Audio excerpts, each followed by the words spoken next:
Hello, I'm Andrew Cantor, Editor-in-Chief of MrWatchMaster. Today I'm meeting with Thilo Mühle, CEO of Mühle-Glashüette. I'm going to ask Thilo to introduce himself before we get into the discussion. Over to you, Thilo. Yeah, of course. My name is Thilo Mühle. I'm the fifth generation in our company. As you know, the company was founded in 1869 of my grandfather, and during different periods, the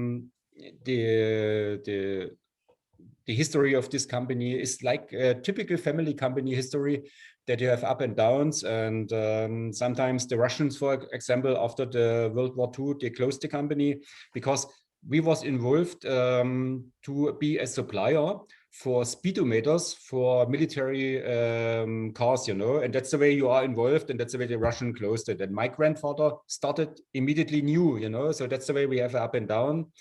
And then in the 70s, 1972, the government of the East Germany, because we are in East Germany, the communists, they took the company again because they said it's not allowed to have your own company. So my father made this sentence: I was in the evening, I was a capitalist, and in the next morning, I was a director of a solution company, So it is, for people, they don't know the another system, it's hard to understand, but this was typical here in the East Germany. And again, after the reunification, my father started to run the company. So you see, this is a typical up and down for family business. So I'm from here, from the area. I'm not Class original, but I'm original Class the guy, and so I were more or less my whole life here. Now I live 8 kilometers far, means around 5 miles far from here, in a little bit up to the hills with my family, because my wife comes from this place, and so we live with the kids. Or my kids are, they stay not in our house anymore because I'm an old man, and so we live over there. So that means all my young time I was here in the area and here in Glashüette, so I know each corner. I know a lot of people.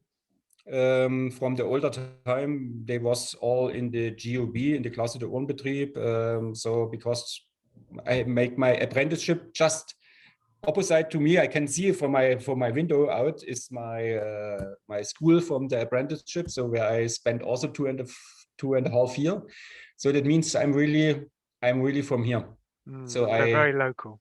yeah, I very local. Yeah, it's in the blood.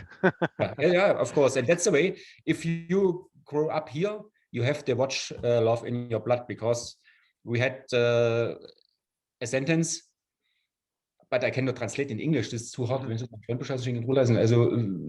I tried a little bit. In this time in the GDR, there was Rula.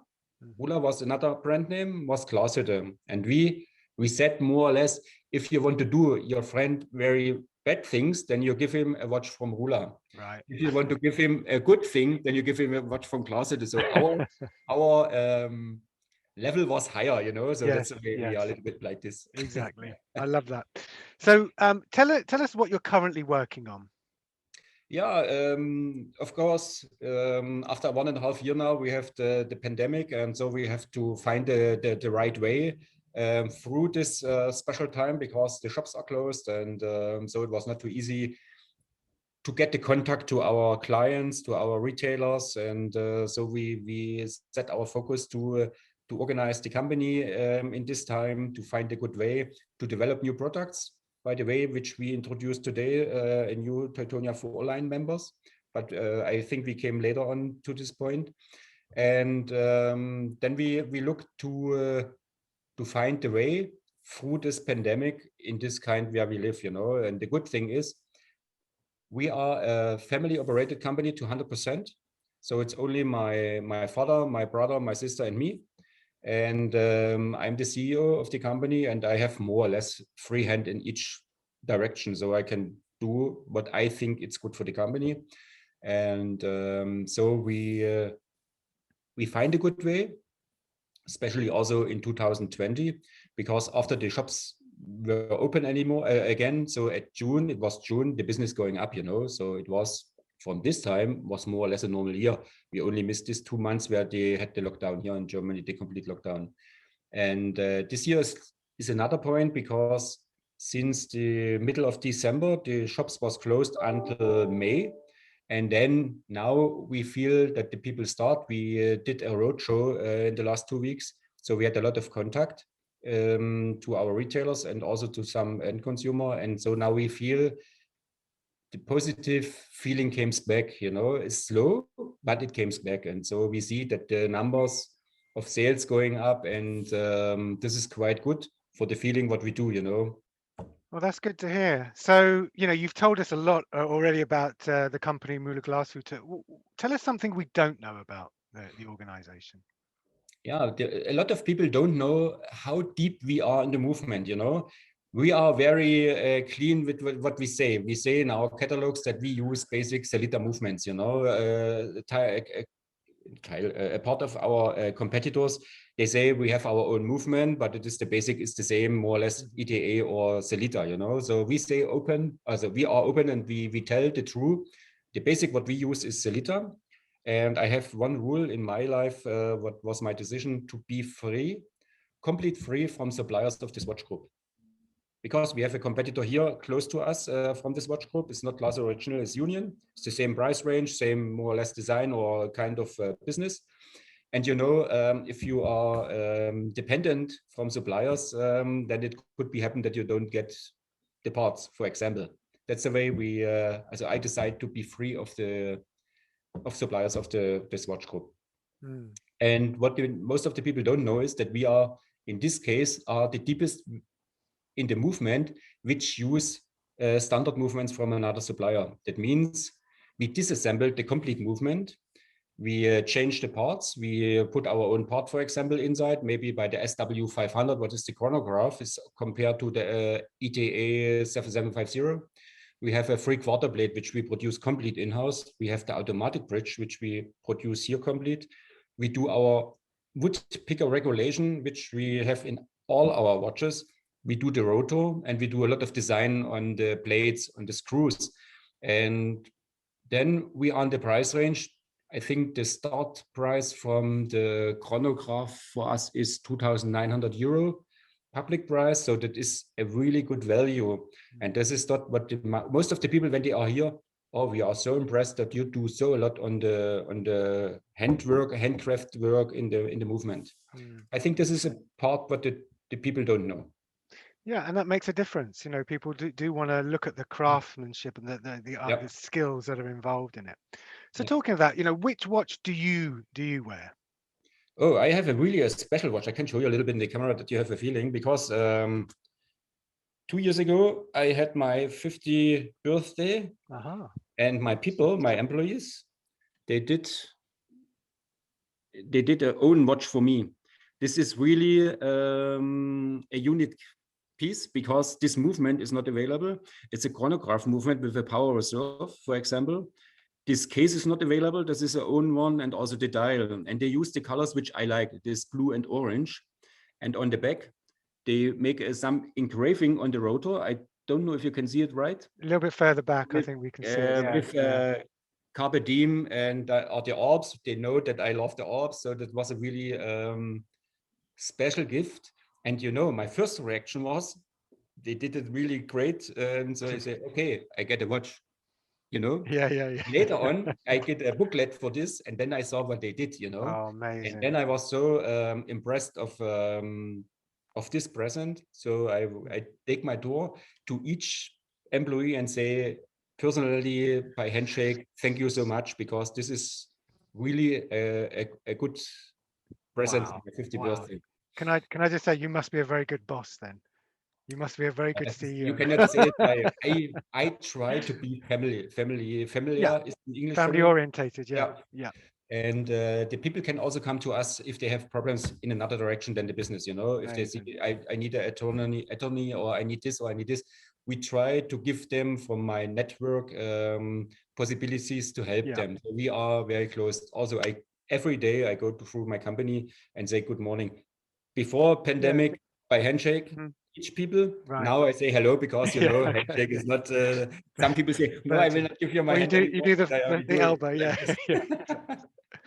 how things have changed. But that's a lovely, lovely gesture, isn't it? And I think, it kind of goes into that feeling that what watches, they create emotions, don't they? And it's kind of Yeah, every time you look at it, of that course, of the course. reason for it. And I think that's really, really fabulous. Yeah, the things what we produce, nobody needs really, No, of So course we not. live from emotions, and this is what I also told you when I go to the Alps and I am on the summit, and I look in the world, from the top and see all the mountains, the valleys, and so on.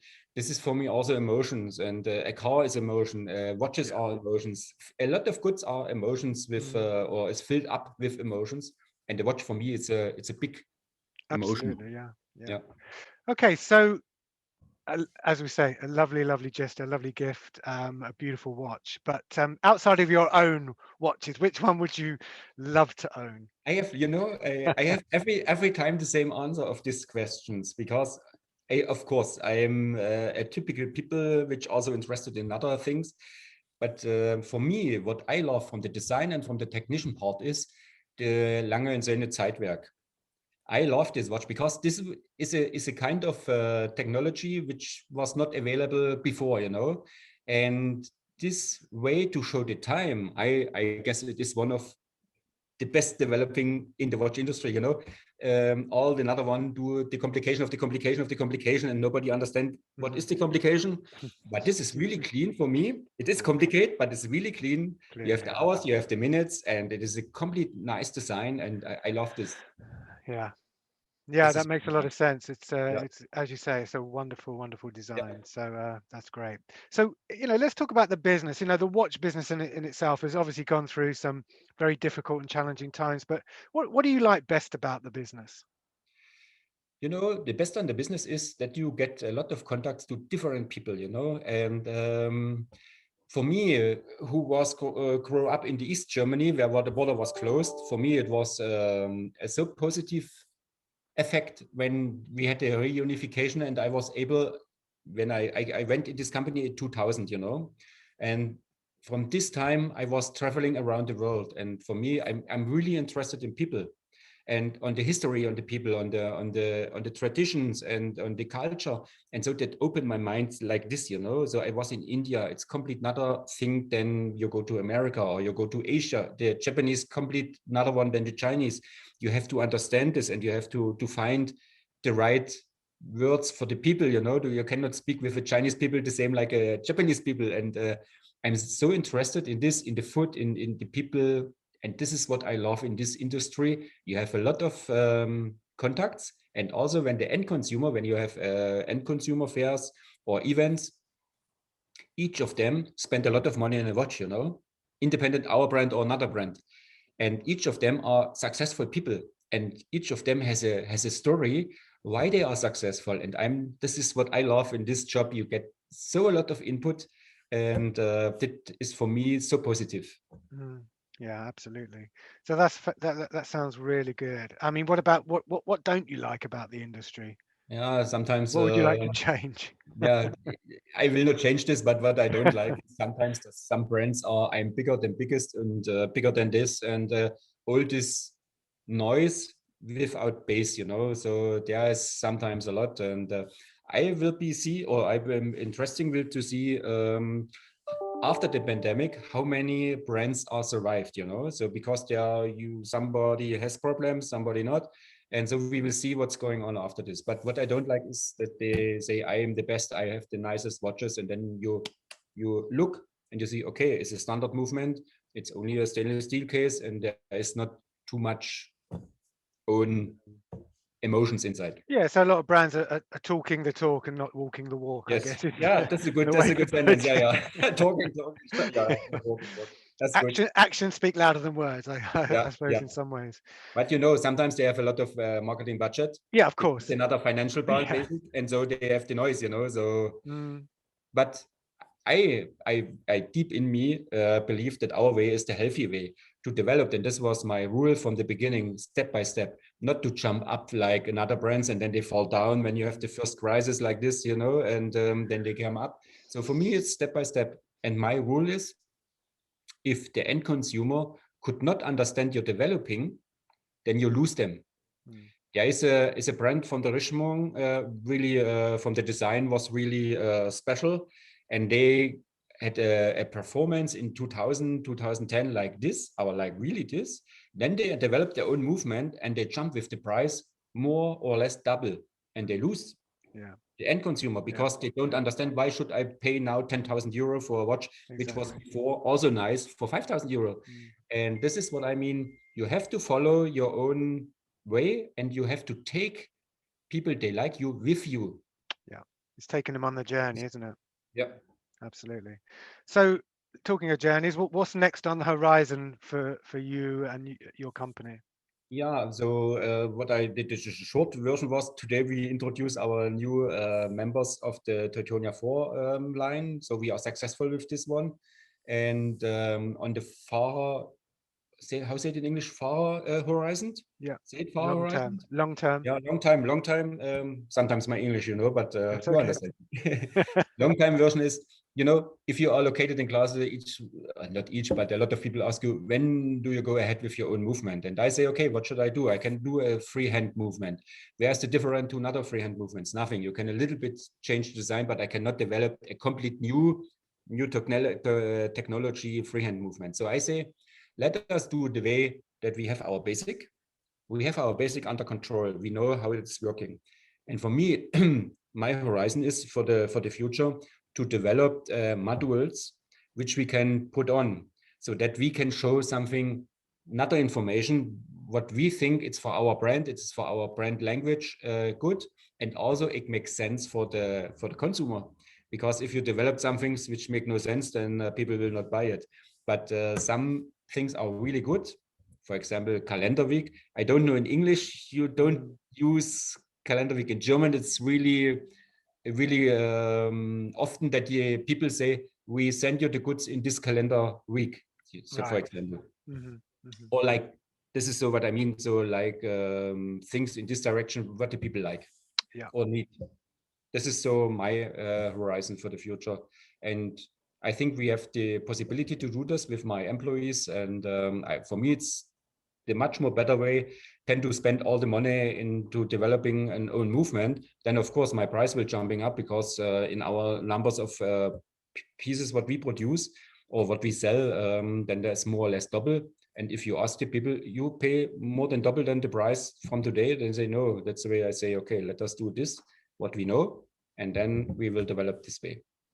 Yeah, I mean, yeah, as you say, if you're producing something that people don't want, there's no real point, is there? You've got to listen to what your customer wants. Yeah, yeah, And exactly. I think with the data and the information now, and the fact that everything has had to go digital in the last sort of Yeah, particularly 12 to 18 months, is yeah, actually for some organizations it's been a really positive step forward, because you know actually buying luxury goods, high value luxury goods, it was quite difficult, I think, in the last few years. But they always say that necessity is the mother of invention, and if you have to do something, people generally will. So it's interesting to hear your thoughts on that, and yeah, how you're kind of taking people on that journey with you. And I think yeah, that's yeah. so important to And to then brands. and also think if you haven't too much to explain, so that means the product is explaining by himself, then it's easier to sell. Because if you have too much to explain the end consumer, you have to do with people, they are in the retail shop, they have to know the knowledge. So they have 20 brands in the shop. They should, from every 20 brands, have the knowledge. This is impossible. So that's, for me, it's easier to sell watches if you haven't too much to explain why we do this or why we do this. That's the way, more or less, in the last 5 6 years, our developing of new models are following the rule that we invest our power in the existing lines, so people more or less know the line, and then you haven't too much to explain. Yeah, excellent. Thank Yeah. you very much. That was Oh, thank fascinating. you. Thank you. No, really good. I mean, for me, there's hundreds, if not thousands, of independent watch brands now, Yeah, isn't there? I mean, it's crazy when you think about how the market has developed so exponentially. yeah, yeah, I think crowdfunding has helped with that, and you yeah, know and the fact that you can buy on demand. You don't have to produce a set number of watches. You can put it out there and say, when people order it, you build it for them, and it doesn't take that long. So so that's you're up against that as well, aren't you, in terms of those sort of price entry, and you're in that sort of mid-market, I guess, is the way to think about correctly. This is what I mean before. It will be really interesting to see how it's developing generally. Also with the next generation, this is what we're also looking for, because if you look to our customers, which is in the range of, I will say, 40 to up, and but the next generation which is coming, which growing up with a smartphone, we don't know a smartphone. We had we have analog, where we have to put the numbers like this. Yes. And the fax machine phones were actually for talking to people. Yes, and fax well, machine they were. for us, fax machine for us was a ghost. We Yeah. put the paper over there, and another one in the US, they get the paper out. This was for me unbelievable. I know. And now to find the right products for this kind of next generation would be a big challenge for all of us. Yeah, I mean, I think when I look at your brand, I look at it, its quality. To me, it's about the way that it's all put together. It's and this is meant as a positive. It's a simple design. Of course. It's a very strong design, and I think that, as you say, the simpler it is, the better I think it will be, because someone else has to sell it for you invariably, don't they?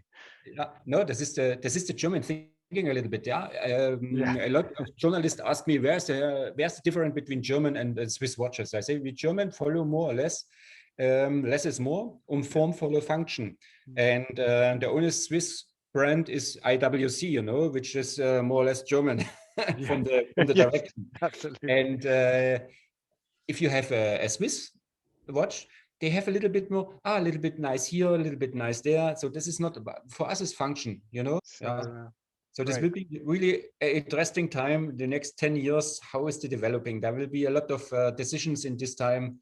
And then I will be a pension, then I go out, and then my son or my daughter can run the company. Well, that's lovely to hear. And it's been an absolute pleasure. And hopefully we find the right way. I'm sure we will. Thank you very much. Thank you, Andrew. Have a great day. Bye. Take care. Bye. Thanks.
Thank you for watching Mr. Watchmaster Meets today. I hope you enjoyed it. If you want to see more great interviews, stories about fabulous watches, please visit us at www.mrwatchmaster.com. Thank you for watching.